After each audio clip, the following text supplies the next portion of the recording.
शांति। ओम शांति। ओम शांति। 12-5-20 बाबा को साकार मुरली छ। मुरली को सार में, मीठे बच्चे तुम्हें खिवैया मिला है, इस पार से उस पार ले जाने के लिए। तुम्हारे पैर अब इस पुरानी दुनिया पर नहीं है, तुम्हारा लंगर उठ चुका है। आज बाबाले मुरली को सार में भन्नुभयो कि हामीलाई खिवैया स्वयं भगवान मिलेको छ कि यो कलियुगी दुनिया विकारको दुनियाबाट उस पार सतयुगी दुनियामा लैजानको लागि त हाम्रो मन बुद्धि रूपी खुट्टा पाउ अब यो संसारबाट आउने वाला दुनियामा सतयुगको तरफ लैजानु छ।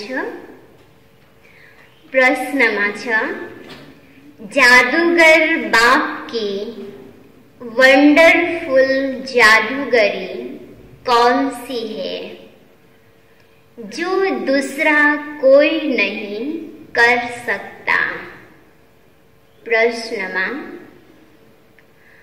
कौड़ी तुल्य आत्मा को हीरे तुल्य बना देना, बागवान बनकर कांटों को फूल बना देना, यह बहुत वंडरफुल जादूगरी है।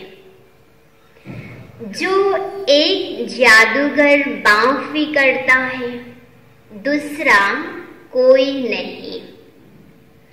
मनुष्य पैसा कमाने के लिए सिर्फ जादूगर कहलाते हैं, लेकिन बाप जैसा जादू नहीं कर सकते। यो संसार में सबैभन्दा ठुलो जादूगर भनेको स्वयं भगवान हुनुहुन्छ। किन?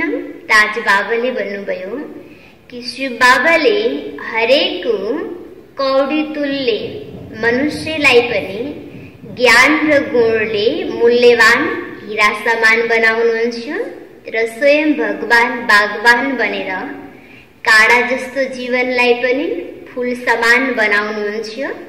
त बाबा भन्नुहुन्छ, आज मनुष्यले भले पैसाको लागि कलाको रूपमा जादू देखाउँछन्, तर हरेक मनुष्यको जीवन नै परिवर्तन गर्ने, यो दुनियाँलाई नै परिवर्तन गर्ने यो जादू कसैमा पनि छैन।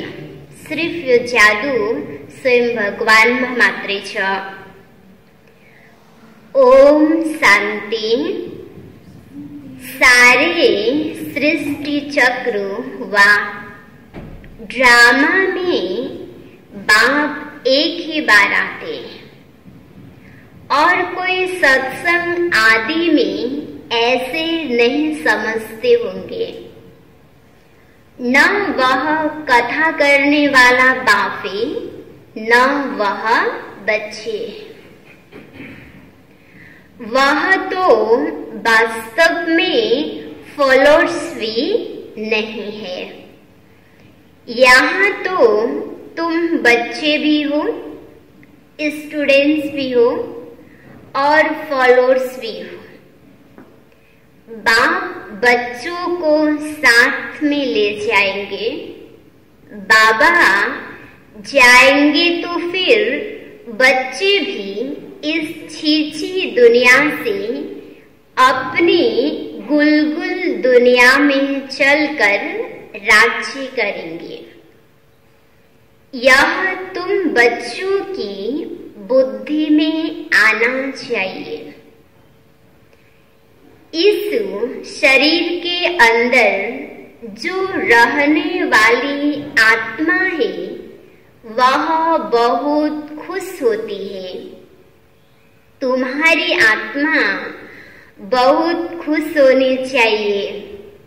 बेहद का बाप आया हुआ है, जो सभी का बाप है, यह भी सिर्फ तुम बच्चों को समझ है। बाकी सारी दुनिया में तो सब बेसमझ ही है। बाप बैठ समझाते हैं, रावण ने तुमको कितना बेसमझ बना दिया है। तर त्यस्तो बेसमझलाई पनि बाबाले समझदार बनाउनुहुन्छ। आत्मा परमात्मा सृष्टि चक्र को ज्ञान दिएर बाप आकर समझदार बनाते हैं। सारी विश्व पर राज्य करने लायक इतना समझदार बनाते हैं। यह स्टूडेंट लाइफ भी एक ही बार होती है, जबकि भगवान आकर पढ़ाते हैं। तुम्हारी बुद्धि में यह है, बाकी जो अपने धंधा धूरी आदि में फंसे हुए बहुत रहते हैं, उनको कभी यह बुद्धि में आ न सके कि भगवान पढ़ाते हैं। उन्हें तो अपना धंधा आदि ही याद रहता है। तो तुम बच्चे जबकि जानते हो भगवान हमको पढ़ाते हैं, तो कितना हर्षित रहना चाहिए। और तो सब है पाई पैसे वाले बच्चे, तुम हो भगवान के बच्चे बने हो। तो यो खुशी में रहनु छ। बाबा भन्नुहुन्छ जब हर हमेशा यो स्मृति रहन्छ त हाम्रो चेहरा हर हमेशा हर्षित रहन्छ, खुशी रहन्छ। त्यसकारण बाबाले भन्नुहुन्छ कि म भगवानको बच्चा हुँ, ईश्वरीय सन्तान हुँ, ईश्वरीय विद्यार्थी हुँ, यो कहिले पनि नबिर्स भनेर भन्नुहुन्छ। तो तुम बच्चों को अथाह खुशी रहनी चाहिए। कोई तो बहुत हर्षित रहते हैं, कोई कहते हैं बाबा हमारी मुरली नहीं चलती, यह होता। अरे मुरली कोई मुश्किल थोड़ी है। जैसे भक्ति मार्ग में साधु संत आदि से कोई पूछते हैं हम ईश्वर से कैसे मिले, परंतु वह जानते नहीं, सिर्फ अंगुली से इशारा करेंगे कि भगवान को याद करो, बस खुश हो जाते हैं। वह कौन है दुनिया में कोई नहीं जानते। अपने बाप को कोई नहीं जानते। यह ड्रामा ही ऐसा बना हुआ है, फिर भूल जाएंगे। विस्मृतिलाई बाबाले आएर फेरि स्मृति दिलाउनुहुन्छ। ऐसे नहीं कि तुम्हारे में सभी बाप और रचना को जानते हैं। कहाँ कहाँ तो चलन ऐसे चलते हैं, बात मत पूछो। कुनै कुनै बच्चाहरूको आत्माहरूको चलन यस्तो हुन्छ, बाबाले भन्नुहुन्छ कुरै नगर। वह नशा ही उठ जाता है। अभी तुम बच्चों का पैर पुरानी दुनिया पर जैसे कि है नहीं। तुम जानते हो कलयुगी दुनिया से अब पैर उठ गया है। बोर्ड का लंगर उठाया हुआ है, अभी हम जा रहे हैं।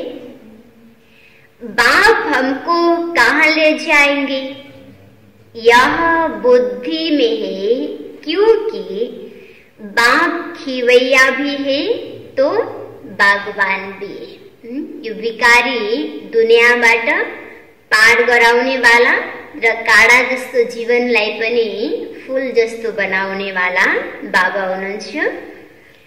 कांटों को फूल बनाते हैं, उन जैसा बागबान कोई है नहीं जो कांटों को फूल बना दे। यहाँ जादूगरी कोई कम थोड़ी है, कौड़ी तुल्य आत्मा को हीरे तुल्य बनाते हैं। आजकल जादूगर बहुत निकलते हैं, यह है ठगों की दुनिया, बाप है सदगुरु। कहते भी है सदगुरु अकाल, बहुत धून से कहते हैं। अब जबकि खुद कहते हैं सदगुरु एक है, सर्व का सदगति दाता एक है, फिर अपने को गुरु क्यों कहलाना चाहिए? ना वह समझते हैं, ना लोग ही कुछ समझते हैं। इस पुरानी दुनिया में रखा ही क्या है?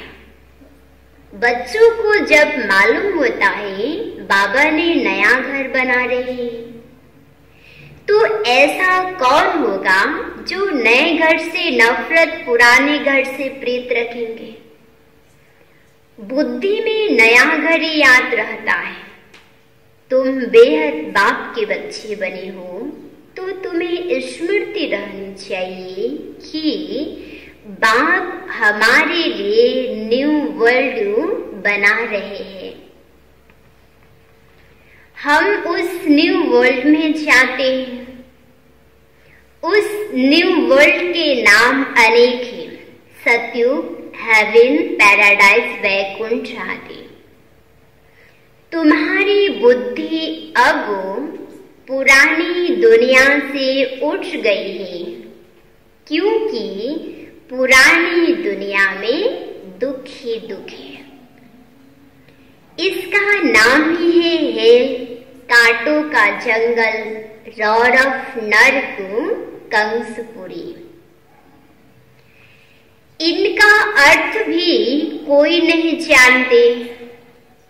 पत्थर बुद्धि है ना। भारत का देखो हाल क्या है। बाप कहते इस समय सब पत्थर बुद्धि बने। सतयुग में सब है पारस बुद्धि, एथा राजा रानी तथा प्रजा।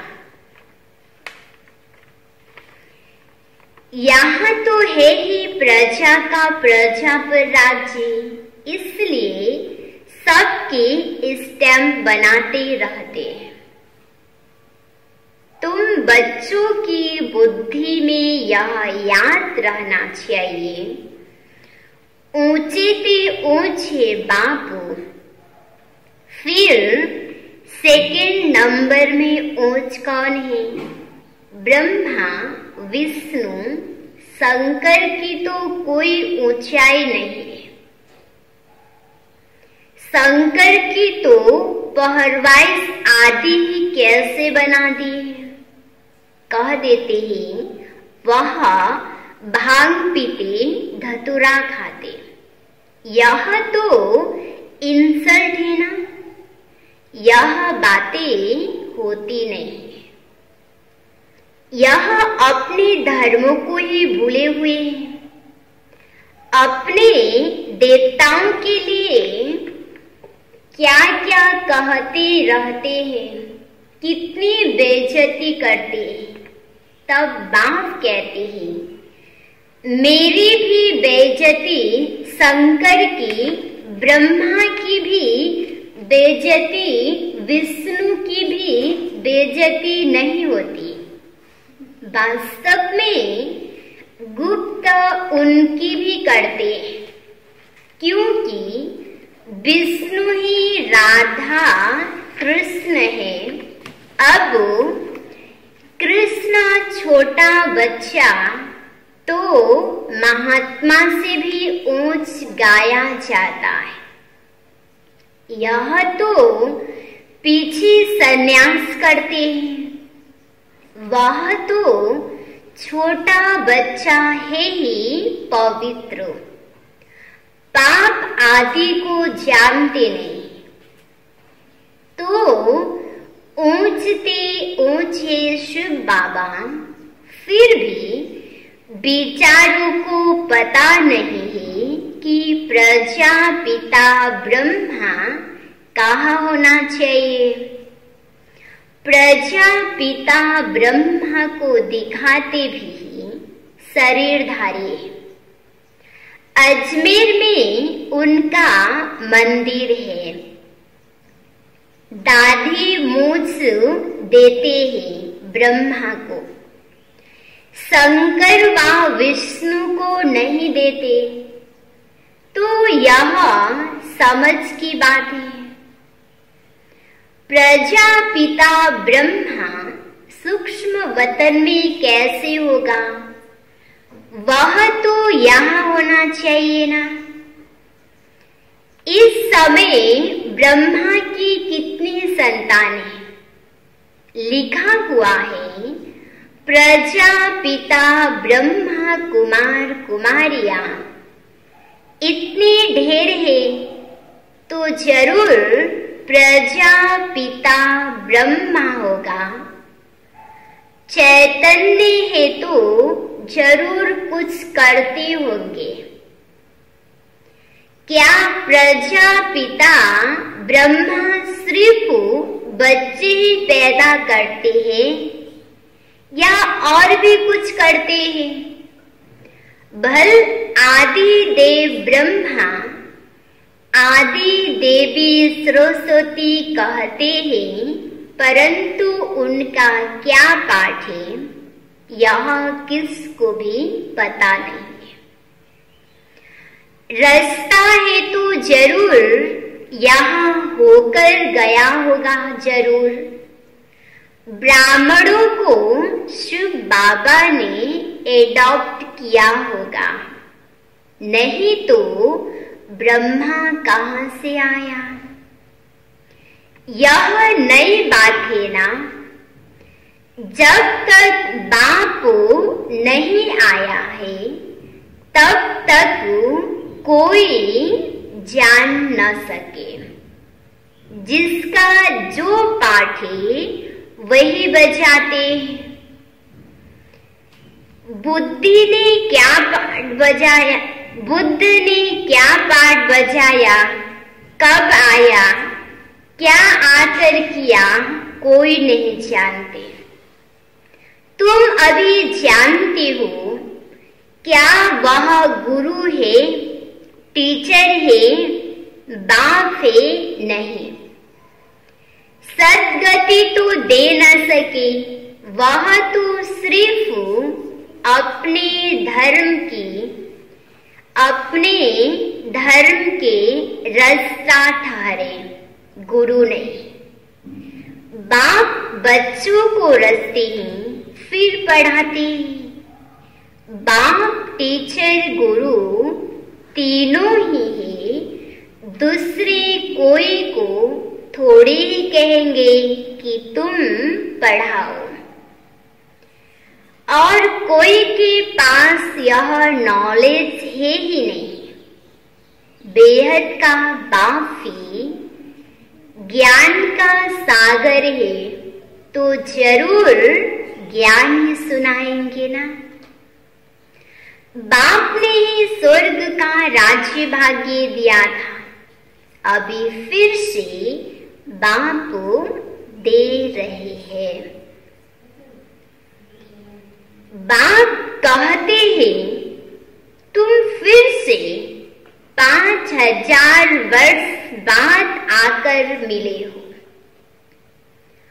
बच्चों को अंदर में खुशी है, जिसको सारी दुनिया ढूंढ रही है वह हमें मिल गया।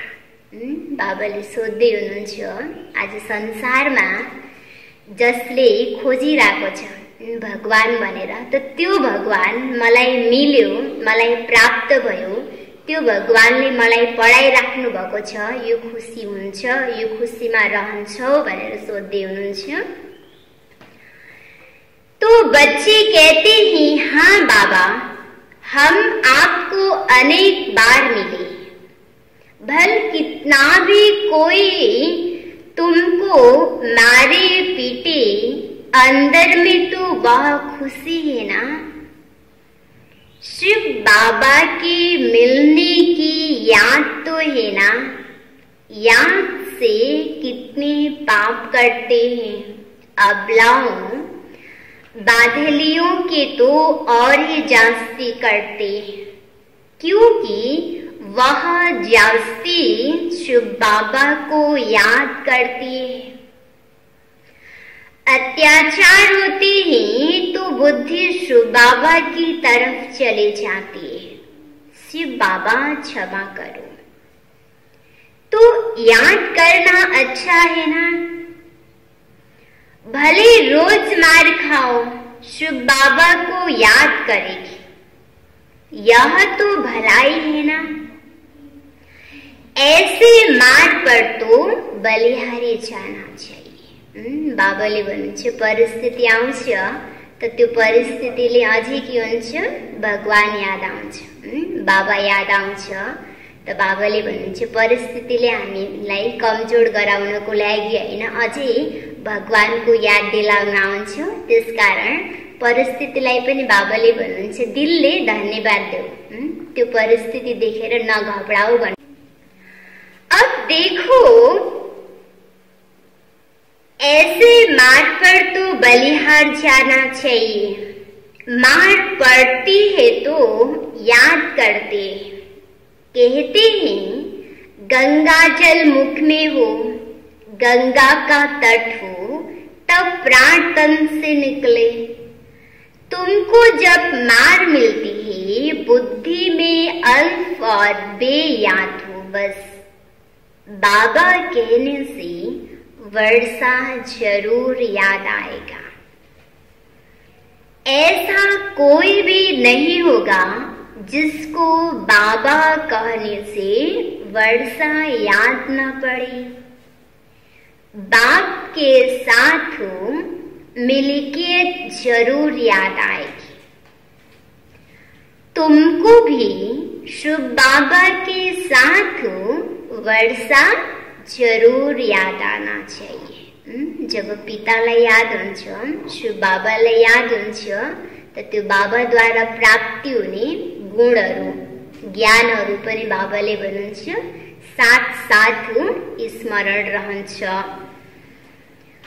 तो तुम बाप से वर्षा पाते हो, जिसको बाबा कहने से वर्षा याद न पड़े, तुमको भी शिव बाबा के साथ वर्षा जरूर याद आएगा। वह तो तुमको विष के लिए मार देकर शिव बाबा की याद दिलाते हैं। तुम बाप से वर्षा पाते हो, पाप कट जाते हैं। यह भी ड्रामा में तुम्हारे लिए गुप्त कल्याण है। जैसे कहा जाता है लड़ाई कल्याणकारी है, तो यह मार भी अच्छी हुई ना। आजकल बच्चों का प्रदर्शनी मेलों की सर्विस पर जोर है। नवनिर्माण प्रदर्शनी के साथ साथ लिख दो गेटवे टू हेवन, 2 अक्षर होने चाहिए। नई दुनिया कैसे स्थापन होती है, उनका एग्जीबिशन है, तो मनुष्यों को सुनकर खुशी होगी। नई दुनिया कैसे स्थापन होती है, उनके लिए यह चित्र बनाए हैं, आकर देखो। गेटवे टू न्यू वर्ल्ड, यह अक्षर भी ठीक है। यह जो लड़ाई है, इनके द्वारा ही गेट्स खुलते सतयुगी दुनिया को। गीता में भी भगवान आया था, आकर राजयोग सिखाया था। मनुष्य से देवता बनाया तो जरूर नई दुनिया की स्थापना हुई होगी ना। मनुष्य कितना कोशिश करते हैं चांद में जाने की, देखते ही धरती है। मनुष्य कुछ भी देखने में नहीं आते, इतना सुनाते। इससे फायदा क्या? अभी तुम रियल साइलेंस में जाती हो ना, और शरीरी बनते हो। वे है साइलेंस वर्ल्ड। तुम मौत चाहती हो, शरीर छोड़ना चाहती हो। बाप को भी मौत के लिए ही बुलाते कि आकर अपने साथ मुक्ति, जीवन मुक्ति में ले जाओ। परंतु समझते थोड़ी है। पतित पावन आएंगे तो जैसे हम कालों के काल को बुलाते हैं, अभी तुम समझते हो बाबा आया हुआ है, कहते हैं चलो घर, और हम जाते हैं। बुद्धि काम करती है ना। यहाँ कई बच्चे होंगे जिनकी बुद्धि धंधे आदि तरफ ही दौड़ती रहती होगी। फलाना बीमार है, क्या हुआ होगा, अनेक प्रकार के संकल्प आ जाते हैं। बाप कहते हैं तुम यहाँ बैठे हो, आत्मा की बुद्धि बाप और वर्षे की तरफ रहे। आत्मा ही याद करती है ना। समझो कोई का बच्चा लंदन में है, समाचार आया बीमार है, बस बुद्धि चली जाएगी। फिर ज्ञान बुद्धि में बैठ न सके। यहाँ बैठे हुए बुद्धि में उनकी याद आती रहेगी। कोई का पति बीमार हो गया तो स्त्री के अंदर उथल पाथल होगी, बुद्धि जाती तो है ना। तो तुम भी यहाँ बैठे सब कुछ करते शिव बाबा को याद करते रहो, तो भी ओहो सौभाग्य। जैसे वह पति को अथवा गुरु को याद करते हैं, तुम बाप को याद करो। तुम्हें अपना 1 मिनट भी वेस्ट नहीं करना चाहिए। बाप को जितना याद करेंगे तो सर्विस करने में भी बाप याद आएगा। बाबा ने कहा है मेरे भक्तों को समझाओ। यह किसने कहा? शिव बाबा ने। कृष्ण के भक्तों को क्या समझाएंगे?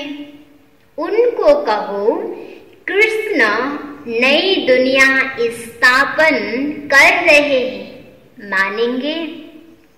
थिएटर तो गॉडफादर है, कृष्ण थोड़ी है। परम पिता परमात्मा ही पुरानी दुनिया को नई बना रहे हैं, यह मानेंगे भी। नई सो पुरानी, पुरानी सो फिर नई होती है। सिर्फ टाइम बहुत दे देने से मनुष्य घोर अंधेरे में है। तुम्हारे लिए अब हथेली पर वयस्ते हैं।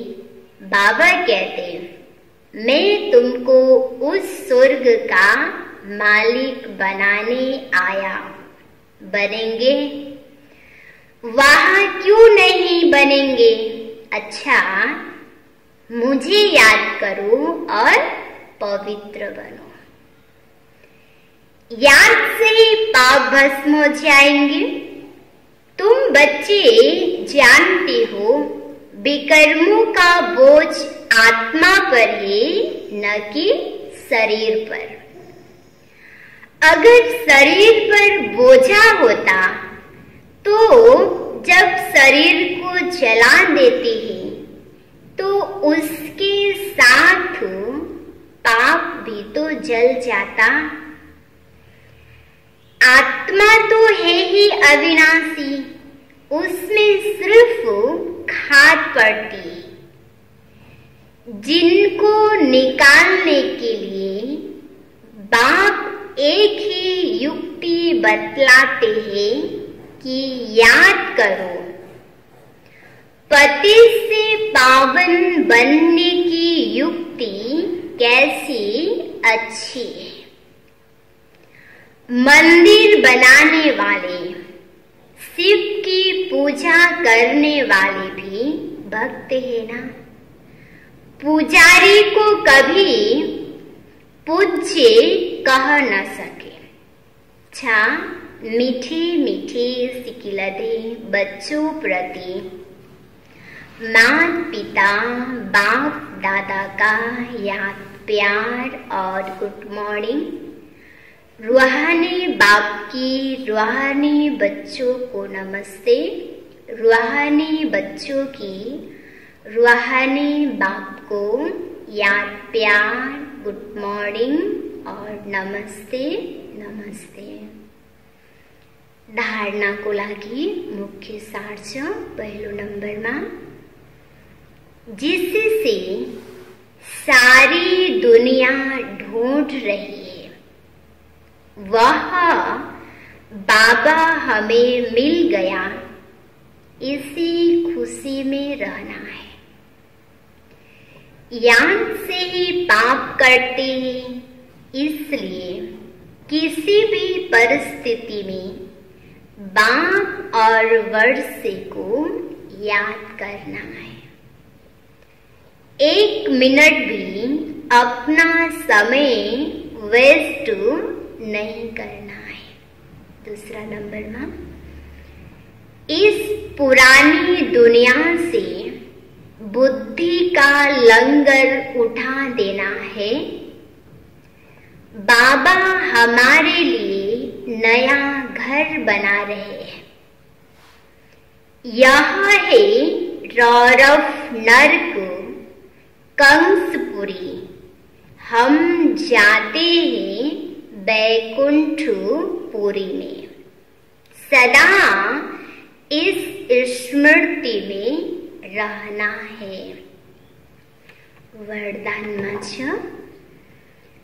चलते फिरते फरिश्ते स्वरूप का साक्षात्कार कराने वाली साक्षात्कार मूर्त भव। विस्तार में, जैसे शुरू में चलते फिरते ब्रह्मा गुम होकर श्री कृष्ण दिखाई देते थे, इसी साक्षात्कार ने सब कुछ छुड़ा दिया। ऐसे साक्षात्कार द्वारा अभी भी सेवा हो। जब साक्षात्कार से प्राप्ति होगी तो बनने के बिना रह नहीं सकेंगे। इसलिए चलते फिरते फरिश्ते स्वरूप का साक्षात्कार कराओ। भाषण वाले बहुत हैं, लेकिन आप भाषण देने वाले बनो, तब समझेंगे यह अल्लाह लोग है। स्लोगन में, सदा रूहानी मौज का अनुभव करते रहो तो कभी भी मूझेंगे नहीं।